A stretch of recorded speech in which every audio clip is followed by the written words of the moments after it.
1960년대 말 대한민국은 제2차 경제개발 5개년 계획의 일환으로 공업화를 본격적으로 추진했습니다. 특히 철강, 기계, 화학공업에 중점을 둔 공업화를 통해 국내 기술의 수준을 높이려는 시도를 하고 있었습니다. 이 중에서 모든 산업의 기초가 되는 분야로서 한국의 경제개발을 이끌었던 선박과 자동차 산업의 원자재가 되는 철강의 국내 생산은 중요한 과제였습니다. 당시 우리나라는 고철을 모아 철강을 생산하는 초보적인 기술만 가지고 있었으나 이러한 방식으로 만들어진 철강은 불순물의 함량이 상대적으로 높아 고급 철 제품을 생산하는 데에 경제적이지 못하다는 문제점이 있었습니다. 이에 고품질의 철강을 생산할 수 있는 일관제철소의 필요성을 누구보다 강력하게 주장하셨던 분이 계십니다. 바로 윤동석 박사님입니다. 소개 한번 해주세요. 저는 고려대학교에서 윤동석 박사님 밑에서 학사, 석사, 박사를 다 하고 그 다음에 그 위에 포스코에 가서 37년간 근무하고 윤동석 박사님의 제자입니다.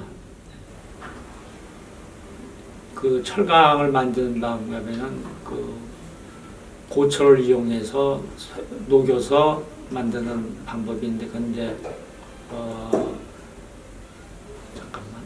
그게 이제 전기로법이라 그러는데, 전기로법은 굉장히 이제 그 품질이 안 좋은 일반 철밖에 못 만들어요. 근데 일관제철법은 광석소부터 만드는데 그 방법에 대해서 우리나라에 그거를 도입하도록 주장을 하셨고, 그것이 결국엔 건의가 통해서 결국에는 포스코 같은 세계적인 그 일관제철소가 세워지게 됐어요. 그 일관제철소가 세워짐에 따라서 우리나라 중공업에 필요한, 특히 자동차 산업에 필요한 철강들이 다 생산이 되어가지고 현재 우리나라가 부국이 될 수 있었던 요인 중에 하나입니다. 네. 윤동석 박사님은 철강 산업에서 더 나아가 철강 연구를 바탕으로 하는 한국 고고학 연구의 전환점을 마련하셨습니다. 본인은 현재 금속기술연구소 소장을 맡고 있고요. 본인이 지도교수는 윤동석 박사님이십니다.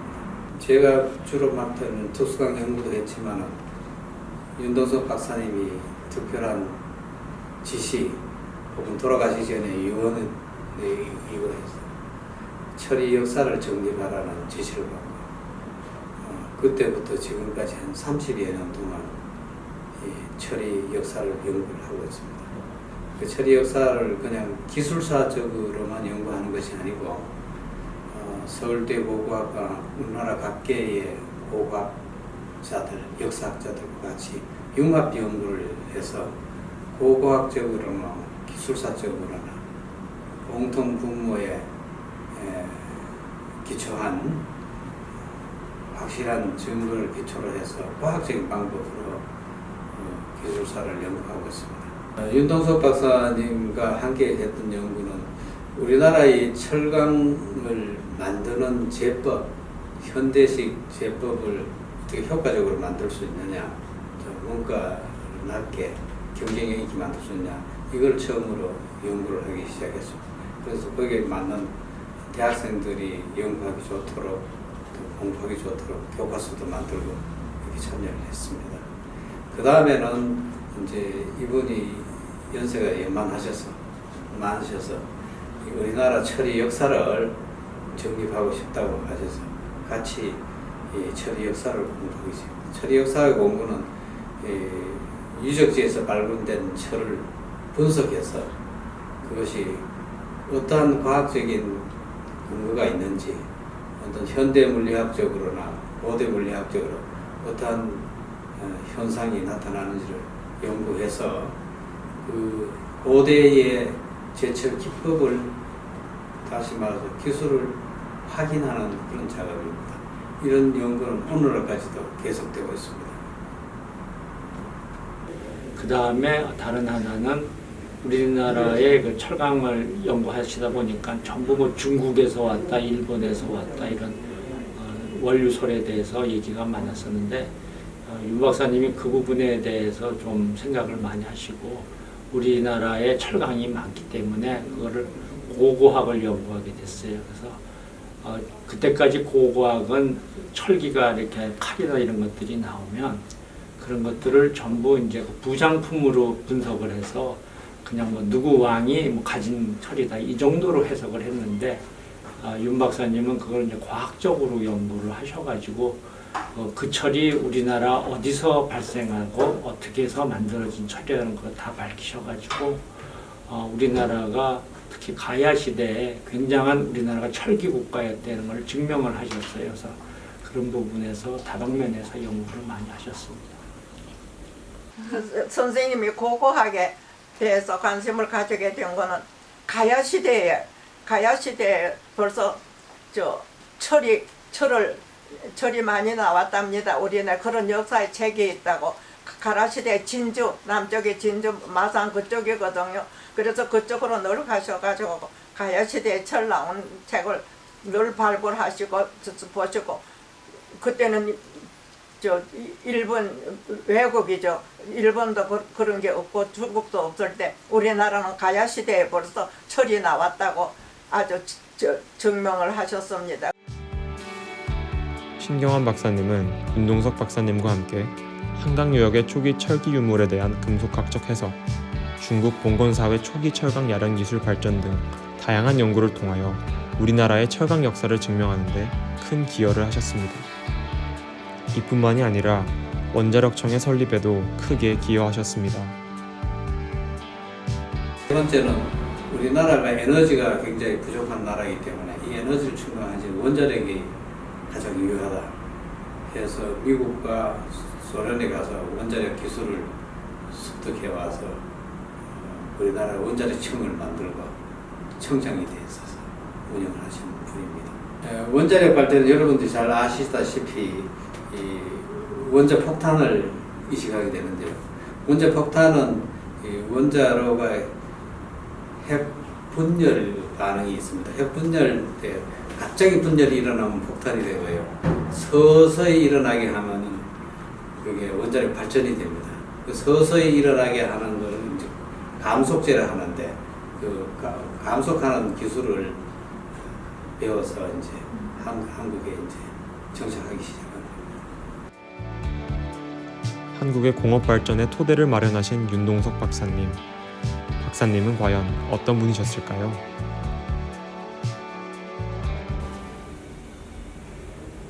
고대에 이제 계실 때 이제 포스코에 계셨다가 고대로 오셨기 때문에 포스코에서 이제 많은 이제 고대에 대해서 관심을 두고 있었지만은 고대에서 이제 처음으로 산업관을 그때 설립하려고 했어요. 그러다 보니까 이제 자금이 부족했었는데 물론 이제 그 군속공학과에 이제 교수님이 계셔가지고 배경영 교수님이라는 분이 계셔가지고 그분이 기획처장을 하면서 열심히 뛰어가지고 했지만 그런 계기로 해가지고 포스코에 와서 포스코에서 그때 70억이라는 거금을 그 짓는데 자금을 제공을 했죠. 그래서 포스코와 고대가 끈끈하게 연대가 되고 또한 고대가 발전할 수 있는 계기도 그 밑바탕도 마련하셨다고 이렇게 생각이 됩니다. 고려대학교에 오셔서 고려대학 학장으로 오셨어요. 그래서 학장으로 오셔서 이 고려대학교가 전부 법대나 인문 사회계는 유명해도 공대가 없었어요. 그래서 공대를 거의 창설을 하시고 또 자기 제자들을 전부 불러들여서 선생으로 해서 전부 그 서울대에서 자기인데 배운 제자들이 전부 와서 가르치고 또 이 가르친 그 제자들을 화학제철이나 산미 특수강이나 이런 대기업의 특수기술을 하는데 전부 투입을 해서 산업에 이바지할 수 있도록 이렇게 한 것이 고려대학교에서 이 역할이었습니다. 그 다음에 굉장히 강직하세요. 그 김철우 박사라고 과거 그 포스코를 세울 때 와서 일했던 그 제1교포가 계셨는데 그분이 이제 보안법에 걸려가지고 재판을 받았어요. 근데 다른 분들은 그런 분이 아니라는 걸 알지만 당시 이제 보안법에 걸리면 아무도 도와주지 않아요. 왜냐하면 도와주면 이제 동조자로 걸려서 굉장히 어려움을 당하는데 그럼에도 불구하고 윤동석 박사님은 증인으로 나가셔가지고 거의 보증을 쓰다시피 해가지고 그분이 굉장히 나중에 감명을 받는데 도움을 많이 드렸어요. 근데 이분이 저한테 이제 내린 반드시 한 가지만 하고 그다음 죽은 날까지 그 일에 몰두하라. 한 가지만 하고 낮에 쉬지 말고 죽는 날까지 그 일 하다 죽으라. 그렇게 유언을 하시고 돌아가셨어요. 그래서 저도요 여러 가지 관심이 있었지만 금속 이 철강만 평생을 40년 했고요. 지금도 그 철강의 역사와 고고하고 융합 연구를 하고 있고 내가 지금 나이 72살인데도 선생님 말을 거역을 못하고 계속 따라하고 하는 끝까지 하다가 죽을 겁니다. 이분도 끝까지 하시다가 돌아가셨어요. 그렇게 돌아가시기 보름 전까지도 현업에 일하시던 이게 학교 다닐 때 노트인데 하도 학교 다닐 때 노트 정리를 너무 잘하셔서 내가 그때 20살밖에 안 되는 젊은 나이에 또 너무 감탄을 해가지고 이거 하나를 요래 가슴에 하고 아기를 등에 업고 누비 퍼대기도 유교사변인데 유물이라고 이거 하나를 들고 가고 다른 건 아무것도 사진도 뭐 학교 다닐 때 사진이고 뭐가 아무것도 없습니다. 요거 하나가 남았습니다. 책에. 이게 보면 아주 너무 필기를 잘하셨어요. 그래서 내가 젊은 나이에 감탄했던 모양이에요. 그리고 보통 때의 성질에 절대로 남의 말을 안 합니다. 남이 그 사람은 좋다, 그 사람은 나쁘다 이런 말을 해본 일도 없고 심지어는 부모 말씀도 해본 일이 없고 형제 말씀도 해본 일이 없습니다. 그리고 약속한 시간을 두 번째는 약속한 시간을 너무나 잘 지킵니다. 한번 약속하면 무슨 일이 있어도 그 시간을 지키고 집안에 선생님 방에 정리정돈도 너무 차곡차곡 잘하셔서 어떻게 다른 사람은 손을 댈 수가 없을 정도로 정리를 잘하셨습니다. 그리고 오늘 이 일을 해야 되겠다 싶을 때는 뭐 반드시 하지 오늘 한다 하고는 내일로 미루는 법이 없습니다. 오늘 한다는 일은 반드시 지켰습니다. 그리고 누가 뭘 부탁을 했을 때도 예 합니다 하고 안 하는 일이 없고 안 합니다 하고 해본 일도 없고 아주 뭐 yes, no가 아주 분명하십니다. 그리고 한 번 결정한 일은 아주 책임을 지고 남의 탓을 안 하고 자기가 그거를 다 끝을 냅니다. 한 번 한 일은 반드시 지킵니다. 그리고 한 가지 일을 결정하면 그걸 아주 추진력이 강해가지고 한 가지 일을 결정한 거는 반드시 하고야 맙니다. 무슨 일이 있어도. 그리고 음식을 아주 깨끗하게 자시고 절대로 낭비라는 게 없습니다. 절대로 잔소리 한다는 법이 없고 좋은 점이 많습니다. 가서 눈물이 나요.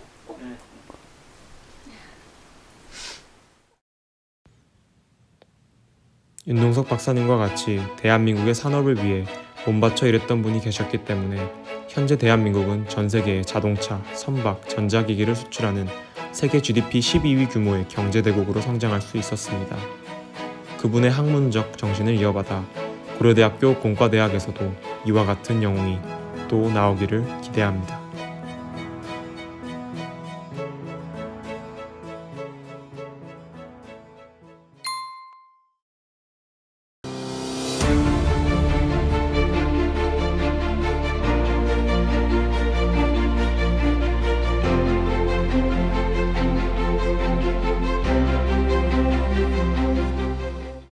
과거 홍보관이 있던 자리 옆에는 주차장이 하나 있습니다.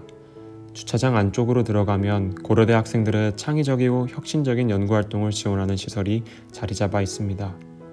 주차장을 개조하여 만들어진 이곳 엑스게러지에는 오직 한 대의 차량만이 주차되어 있습니다. 바로 세계 최초의 무인 자동차입니다. 이 자동차는 과거에 고려대학교 산업공학과 한민홍 교수님께서 주도하여 만들어진 것으로 무려 1992년도에 처음으로 실주행을 성공한 무인 자동차입니다. 그때 운동장에서 그걸 맨 처음 시연한 게 1992년. 그때 최초로 그 고대 운동장. 지금은 산악관이라는 게 큰 게 들어섰지만 그때는 야구장 비슷한 거였거든요.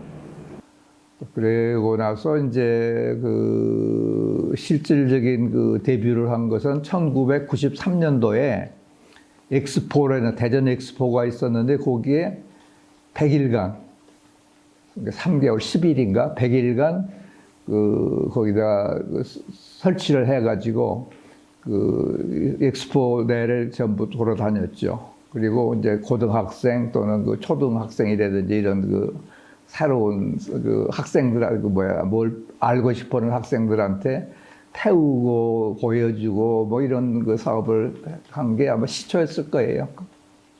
그 당시에는 그 차에다 나중에 비디오를 보시면 알겠지만 이제 무인 자동차 해가지고 사람이 타지 않는 자동차. 근데 사람이 타지 않는 자동차가 무슨 의미가 있어요?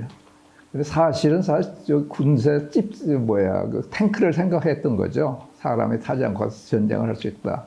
또는 전쟁터에서 사람이 타지 않고 전자 물자를 날릴 수 있다. 이런 개념이었는데 그게 이제 점차 그 개념보다 자율차 해가지고 사람이 손을 대지 않고도 가는 차에서 무인 자동차 또는 자율 자동차가 거의 혼용이 되는 단어였거든요. 그래서 점차 이제는 무인 자동차라는 얘기를 쓰지 않고 자율 자동차, 그 사람은 그냥 타고만 있어도 차가 가는 거, 그 개발이었죠, 그게.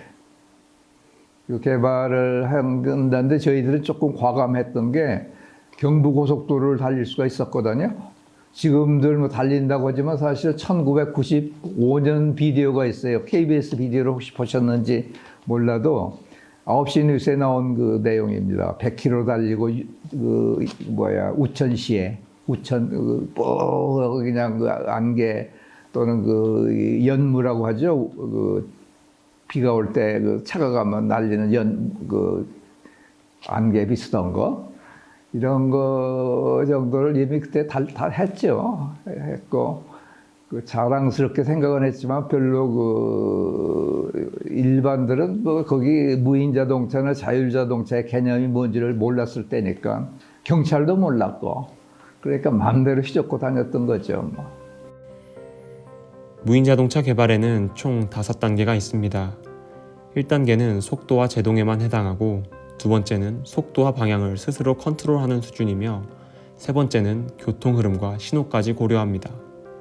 네 번째는 운전자의 개입이 필요 없을 정도로 고도화된 시스템이며 다섯 번째는 완전한 자동화 단계를 의미합니다. 30년 전 한민홍 교수님은 이미 4단계에 해당하는 수준의 기술을 개발하셨습니다. 현재 세계의 무인 자동차 개발 연구가 이제 막 4단계에 들어섰음을 고려하면 그 업적은 실로 대단하다고 할 수 있습니다. 일단은 사실은 그런 의미에서 출발했는데 지금 보면은 안전, 편의, 소위 말해서 손을 계속 잡고 있지 않아도 되고 계속 브레이크 악셀을 밟지 않아도 되고 근데 사람이 드라이브 한 것보다는 안전해야 될 거 아니에요. 더 안전해야 되고 편의. 빨리 가는 건 저는 별로 신경을 쓰지 않았어요. 안전과 편의.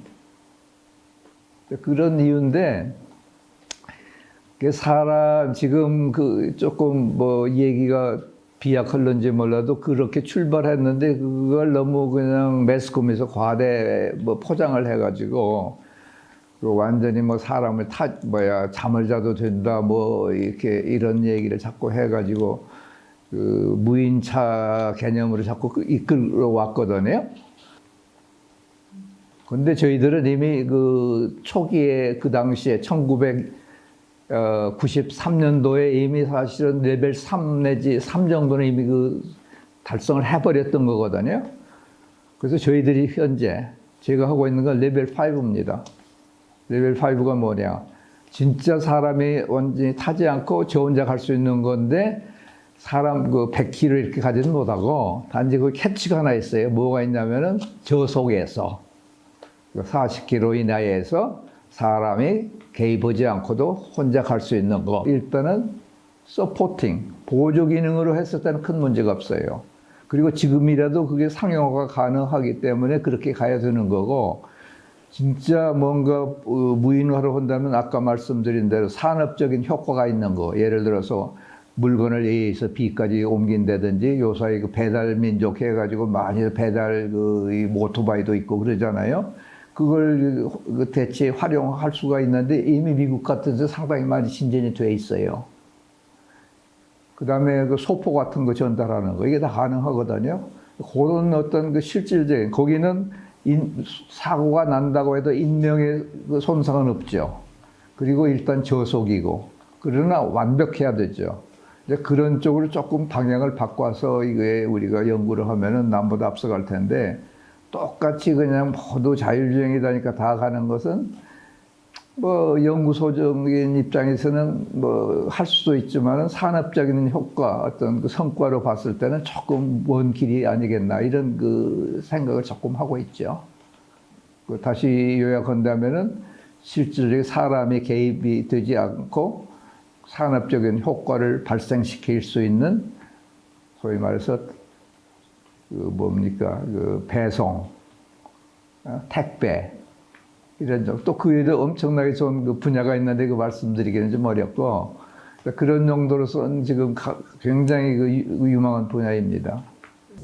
이 모니터는 인공위성을 이용해 자동차의 현재 위치를 알려줄 뿐만 아니라 운전자가 타는 구체적인 건물까지 표시해줍니다. 연료가 5리터가 남았습니다. 무인 자동차뿐만이 아닙니다. 이제는 자동차마다 한 대씩은 꼭 달려있는 내비게이션. 이 내비게이션 또한 한민홍 교수님께서 원형을 만드셨습니다. 이외에도 드론과 음성인식 개발에 있어 시대를 앞선 연구를 해오신 한민홍 교수님. 이와 같은 업적을 인정하여 고려대학교 공과대학은 윤동석 교수님과 함께 한민홍 교수님을 고공 영웅으로 선정하였습니다.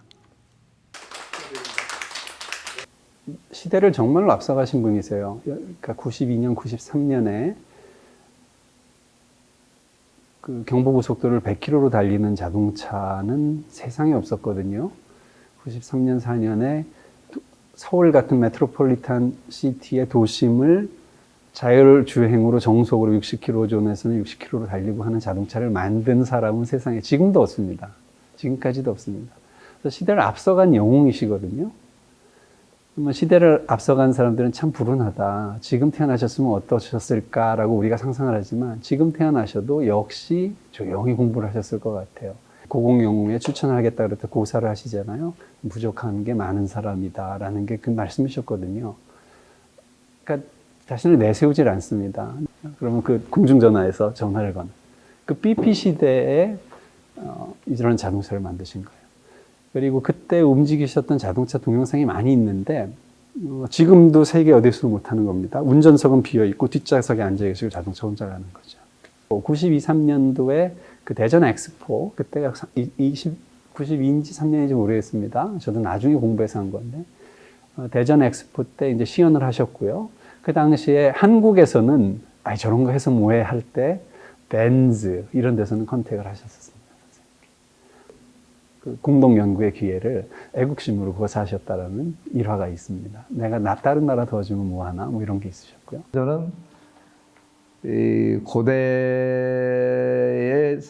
굉장히 그 후원이랄까, 뭐 꼭 돈 그 금전적인 후원이라기보다는 어떤 그 정신적인 후원이랄까, 교수들의 후원, 그게 참 저한테는 큰 원동력이 된 거고, 또 학생들이 그만큼 많이 뛰어줬고요. 근데 아쉬운 게 좀 있다면 그걸 조금 좀 뭐 유지를 해왔었으면 그래도 더 좋았을 텐데 하는 생각은 있죠, 지금. 그래서 지금도 늦지 않기 때문에 또 이렇게 세미나 같은 것도 해달라고 하니까 더 좋은 거고. 그래서 그 소위 말해서 그 레벨 5라는 게 아까 말씀드린 대로 마지막 단계의 그 자율주행인데 그것을 고대가 할 수가 있다고 생각하는 이유가 또 하나 있어요. AI를 주로 지금 엄청나게 지금 그 AI를 밀고 있기 때문에 이 기술하고 자율주행에 이걸 응용한다면 상당히 남보다 앞서갈 수 있는 그 여지가 굉장히 크거든요. 그래서 우리 고대가 이걸 시작했는데 우리가 또 이걸 하고 있지 않느냐. 두 개를 합치면 그게 누가 따라올 수 있겠느냐. 근데 그게 하나 고대의 큰 이점이죠. 근데 여기 인공지능은 꼭 공대뿐만이 아니고 말이에요. 그건 문과도 다 해당이 되는 얘기입니다. 심리학도 들어가고 언어도 들어가고 그래서 이건 상당히 좋은 이 뭐라고 할까 분야를 잘 선택하셨다 이런 생각을 하고 있죠. 그래서 고대 공대가 또 고려대학이 앞으로 해낼 수 있는 일은 엄청나게 밝고 희망적이다. 고대가 이걸 시작했잖아요. 그러면 지금 시작에서 끝내줌을 해주는 게 고대가 끝내줌을 좀 해줬으면 하는 게 항상 제 바람이죠. 그래서 지금 그렇지 않아도 먼저 번에 그 박물관에서 제가 그 세미나도 한번 한 적이 있었고 뭐 요청이 있어가지고 고대 그리고 이번에는 이제 전자전기공학부에서 뭐 300~400명 그렇게 큰지는 몰랐는데 그 좀 세미나를 해달라고 해서 뭐 약간 좀 뭐 딴 데보다는 늦기는 했지만은 그래서 저는 얼마든지 그 고대 공대가 그 소위 말해서 끝내점 다시 말해서 다시 그 현 시점에서 가장 앞선 그런 기술을 제시할 수 있다고 좀 굳게 믿고 있어요. 또 그러길 바라고요. 사실 이 부분은 제가 추천을 한 가장 큰 이유였던 것 같기도 합니다. 시간이 지난 다음에 내가 영웅으로 보이는 거는 지금 뭐가 유행하는가를 쫓는 건 아닌 것 같아요. 내가 지금 유행하는 뭔가를 쫓는 것, 지금 보면 우리 빅데이터 AI의 시대를 살고 있거든요. 한민홍 선생님께서 지금 AI를 쫓기 시작하셨으면 영웅이셨을까? 그러니까 연구하는 자세에 대해서 저희한테 이렇게 큰 가르침을 주시는 것 같고 그 모습, 그 함의가 적지는 않은 것 같아요. 내가 좋아하는 것을 찾아서 주변 보지 않고 최선을 다해서 즐겁게 하면은 언젠가 시대가 돌아서 그 기술이 얼마나 중요한 건지 알아줄 수도 있고 그러면 아주 좋은 것이고요. 혹시 알아주지 않더라도 내가 좋아하는 것을 내가 최선을 다했으니까 그건 정말 후회 없는 삶이죠. 그런 점들이 제가 한민홍 교수님은 그 인생과 연구자로서의 어떤 그 인생을 통해서 제가 드리고 싶은 말씀입니다. 자신을 믿고 좋아하는 것을 찾아서 묵묵히 하시면 좋습니다. 고대 공대는 내가 봤을 때 가장 그 첨단이 될 수 있는 지인이라는 게 뭐예요? 유전자를 가지고 있다고 생각해요. 그래서 난 그 세미나 할 때마다 결국 우리가 이걸 해낸 거, 남이 모든 걸 해내지 않았느냐. 그리고 지금 그 학생들도 충분한 그런 자질을 가지고 있는데 누가 스파크를 켜줄 거냐. 이제 그게 남은 것 같아요. 그래서 그 속에 있는 에너지라든지 어떤 역량을 뭔가 그 소위 말 부시도를 켜가지고 큰 그 봉화불을 만들듯이 이런 그 단계가 하나 필요할 것 같은데 그 단계가 곧 오리라고 저는 생각을 하고 있습니다.